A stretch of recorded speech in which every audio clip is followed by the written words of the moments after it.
I just had one of the most randomest things happen to me. I bricked this 5600 XT because I did a BIOS mod on it and it said it was okay, rebooted the computer, nothing worked. Well, I went to Son of a Tech and he had a tutorial on how to fix it using some software. But the problem was, even when you would put this card into any PC, Windows or HiveOS, it would never go into the graphics card, as in like it would go CPU, RAM, and then it would just stay on the graphics card and would never boot.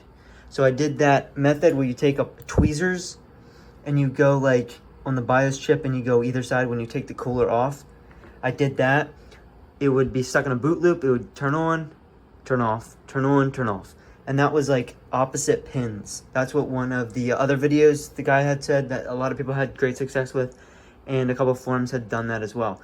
Well, in this one form, he was able to short the pins without taking the shroud off. And I thought that was kind of interesting. How can you short the pins without taking the shroud off? And he said he did pins 4 and 5, which are the closest ones to the left here. I was like, interesting. I went through a bunch of other things, tried, and I was like, okay, I'm just gonna give this a try. And before that, I had stuck in a other graphics card so that the computer would boot to this graphics card. And then in Device Manager, under Display Adapters, it would only show GeForce 210, and when I would go View, Show Hidden Devices, it would show this Microsoft one, and then what the previous graphics card was a 3060. So I thought perhaps it's still there. It just needs the right, BIOS or the right software to get the BIOS activated or whatever. Well, when I decided that I was either going to just sell this for parts or something, so I decided to short those two pins right there on the left, and nothing happened.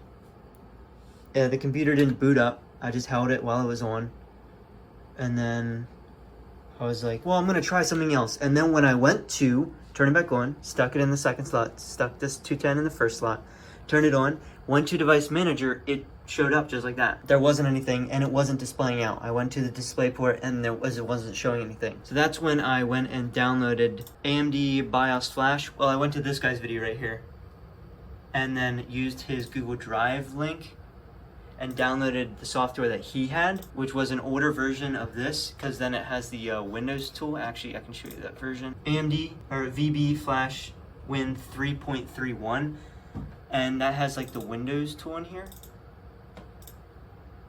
This one. And it showed up as a Navi GPU, and then it was just like, okay, I'm seeing it in Device Manager. It's not outputting, it's not working correctly. Loaded up my previous one that I had saved from HiveOS, hit program, and then when I turned the computer off, also turned this other power supply off, rebooted it, here we are. I think this could be an option. I would love to hear if anyone else has tried this, shorting those two pins on the left there. I think that's about the only variable that I can think of that I did differently. I think I was on like try 8 or something to figure this out, and I was not even remotely thinking that I'd ever get it to work. I don't think it was a loose connection, not the power supply. It would always show up as basic display driver or adapter.